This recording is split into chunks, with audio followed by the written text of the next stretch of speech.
Assalomu alaykum hurmatli vatandoshlar va odatdagi yangiliklarimizni boshlaymiz. Boshlashdan oldin katta iltimos, meni ko'rayotgan bo'lsangiz, podpiskani bosinglar. Podpiska bizning kanalimizga rivojlanishiga juda ham yordam beradi. Iltimos, shuni bosib qo'yinglar. Moskva hamda Moskva oblasti va Sankt-Peterburgdagi hamyurtlarimizga 10 yillik stajiga ega ishonchli dokument xizmatlarini taklif qilamiz. Registratsiya va uni продление qilish, трудовой договор, уведомление, spravkalar, проверка bazalar xizmatlari mavjud. Muhim eslatma, Amina ilovasi to'liq ishlamaganligi sababli registratsiya qilmaganlar zudlik bilan ushbu xizmatdan foydalaning. Hoziroq ekrandagi raqamlarga qo'ng'iroq qiling yoki WhatsAppdan yozing. Tezkor xabar: Sankt-Peterburgda yo'lovchi poyezdi migrantni urib yubordi. Assalomu alaykum qadrli mehmon, videodan to'liq xabardor bo'lish uchun videoga like va podpisatsiya tugmalarini bosib qo'ying.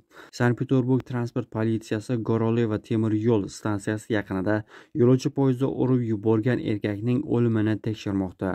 Hodisa 15 dekabr kuni navbatchilik punktiga xabar qilindi. Politsiya ma'lumotlariga ko'ra, poyezd relsdan o'tayotgan erkakni urib yuborgan. Marhum 40 yoshli migrant ekanligi aytilmoqda. Shimoliy-g'arbiy federal okrug transport politsiyasi erkak piyodalar o'tish joyida relsdan svetoforning qizil chirog'ida o'tib ketayotganini aniqladi. Poyezd mashinisti erkakni payqab signal chalib, favqulodda tormozlarni bosgan, ammo to'qnashuvdan qochib qutula olmagan. Erkak olgan jarohatlaridan voqea joyida vafot etdi. Tergov olib borilmoqda va hodisaning barcha holatlari aniqlanmoqda.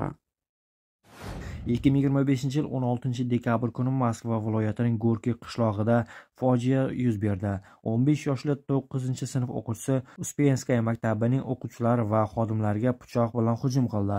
Natijada 10 yoshli o'quvchi halok bo'ldi va yana bir nechasi jarohat oldi.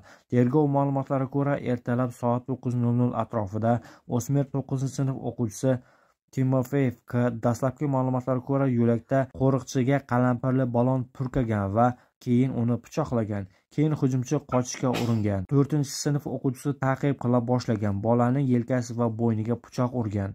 Bola tez tibbiy yordam xodimlari yetib kelguniga qadar ko'p qon yo'qotishdan voqea joyida vafot etgan.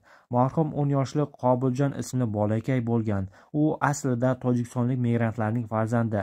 Onasi shu maktabda farrosh bo'lib ishlashi va otasi 1 yil oldin qazo qilgani ma'lum. Uning egizak ukasi ham shu maktabda o'qiydi. Keyin o'smir maktabda binolarning birida yashiringan. Voqea joyiga maxsus kuchlar chaqirilib, jinoyatchini qo'lga olindi. U hibsga olingandan so'ng darhol aybini tan oldi.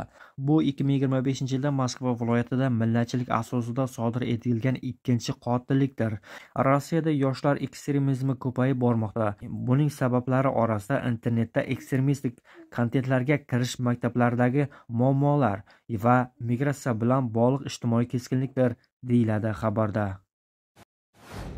Rossiyada mehnat migratsiyasi qoidalarini to'liq qayta ko'rib chiqish taklif qilinmoqda. Davlat dumasiga patentlarni bekor qilish va yangi modelga chet ellik ishchilarni maqsadli yollashga o'tishni talab qiluvchi qonun loyihalarini to'plami taqdim etildi. Yangi qoidalarga ko'ra, migrantlar mamlakatga faqat ma'lum bir ish beruvchining taklifnomasi bilan kirishi mumkin. Ish ruxsatnomasi faqat bitta mehnat shartnomasining muddati davomida amal qiladi. Agar shartnoma bekor qilinsa, xorijiy ishchi Rossiyani tark etishi kerak. Boshqa ish beruvchiga o'tishi imkonsiz bo'ladi.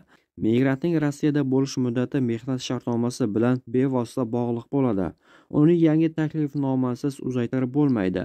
Ish beruvchi chet ellikning mamlakatdan chiqib ketishini osonlashtirishga, shu jumladan uning uchun to'lovlarni amalga oshirishga majburdir. Qonun loyihasida migrant ishchini yollash bilan bog'liq barcha xarajatlar, jumladan hujjatlarni rasmiylashtirish, tibbiy ko'riklar, sug'urta va uy-joy xarajatlari ish beruvchiga yuklanadi.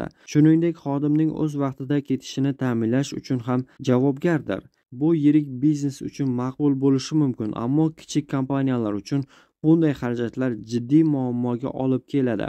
Asosiy qoidalardan biri yangi tizim ishtirokchilarga yashash uchun ruxsatnoma va fuqarolikni olishni taqiqlashdir. Shuningdek, migrant oila a'zolarining, jumladan ota-onalar va aka-uka, opa-singillarning kirishini taqiqlash taklif qilmoqda.